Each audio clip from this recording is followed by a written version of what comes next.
সবাইকে স্বাগতম আরবি শিক্ষা কোর্সে।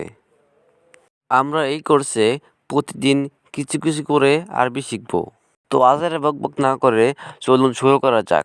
দামি এর আরবি শব্দ হলো গালি, আর সস্তার আরবি শব্দ হলো রাখিস, রাখিস। এরপর লম্বা এর আরবি শব্দ হলো তাওইল, তাওইল। আর খাটো এর আরবি শব্দ হলো গাগির, গাগির। তো এরপর পুরুষের আরবি শব্দ হলো রেজ্জাল, আর মহিলার আরবি শব্দ হলো হুরমা, হুরমা। তো এরপর নতুন আরবি শব্দ হলো জেদিদ, জেদিদ। আর পুরাতন আরবি শব্দ হলো গাদিম, গাদিম। এরপর আজ আরবি শব্দ হলো আল ইয়াম, আল ইয়াম। আর কালকে এর আরবি শব্দ হলো বোরখা, বোরখা। এখনের আরবি শব্দ হলো আলহিন, আলহিন।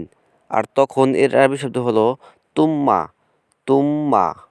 তো এরপর ঠান্ডা এর আরবি শব্দ হলো বারেদ, আর গরমের আরবি শব্দ হলো হার। তো এরপর কম এর আরবি শব্দ হলো বাসিত, আর বেশি এর আরবি শব্দ হলো জিয়াদা। পর কাছে এর আরবি শব্দ হলো গারিব, আর দূরে এর আরবি শব্দ হলো বাইত। এরপর উপর এর আরবি শব্দ হলো ফোক, আর নিচে এর আরবি শব্দ হলো তাহাত, তাহাত। তো প্রিয় বন্ধুরা, ভিডিওটি ভালো লাগলে একটা লাইক এবং একটা শেয়ার করবেন। ধন্যবাদ। মনে রেখে একটা সাবস্ক্রাইব করে যাবেন দয়া করে।